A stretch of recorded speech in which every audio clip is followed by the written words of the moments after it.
So we've got Jenny Simpson here, former world champion, one of the top 1,500 meter runners in the world. There's been some big fast 1,500 meter running the last few weeks. Genzebe, Dibaba, 3:55, and then at 8:16, 3,000.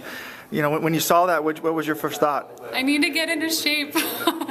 No, I mean, it's incredible for somebody to run that well and that fast. And she didn't just pop one race, you know, she's been running really, really well. And 8:16, I mean, that's really fast. So seeing that is intimidating. And I don't think that there's anyone it wouldn't intimidate at this time of year. But you know, it's also a reminder that you have to set priorities and focus. And I don't think I'm ready to run 8:16 indoors right now today, but that definitely inspires me to train hard and be ready to do that outdoors. When you see that fast 3K time, does that kind of make you feel better about leaving the steeple? I mean, I think kind of when you left, you thought people were going to start running kind of like... Yeah, that's exactly true. I thought I was going to leave the steeplechase and then it was going to be sub 9 minutes on a consistent basis. I thought it was really going to reach a new level. And in some ways, I think that the steeple on the international level has kind of stagnated a little bit and hasn't just made that like supersonic bound that I thought it was going to shortly after Anna and I were finished steepling.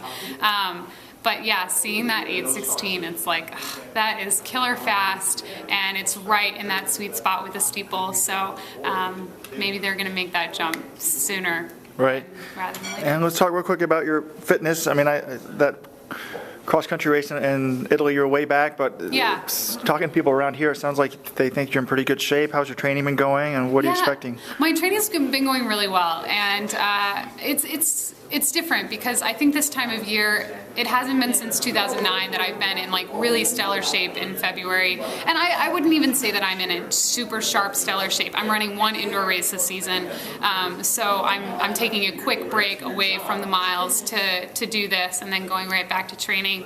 But I mean, this is like a little bit of a treat for me to take a peek at my fitness. So I'm excited about it, and I think I'm ready to go. And I think it's, you know, just a good sign for, you know, further reaching and trying to challenge myself for outdoors. Right. And I was talking to Mark Wetmore, and I said, is there any chance you guys go to World Indoors?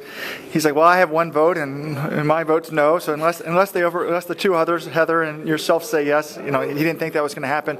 With no World Outdoor Championships, why wouldn't you try to go to World Indoors? And I mean, you don't really have to be in shape early in outdoor season. Yeah. Explain the decision there. Yeah, you know, I think genuinely part of it is I'm a creature of habit, and I really like the outdoor season, and I really like framing it around beginning kind of in late April and then trying to reach as far as I can into September. So I think that that's definitely part of it. And again, I hate to sound like I'm not like, I don't know, I should try and do it and reach out and do new things, but also like the snow and the winter months and all of that, to me, my mind is just framed around just getting the miles in, and you don't have to be on a perfect track, you know, doing track workouts all the time. And I've kind of worked through the challenge of doing that to get ready for tomorrow a little bit in Boulder. And Boulder is a fabulous place to train, but most places around the country right now have been snowy and cold and stuff, so it makes me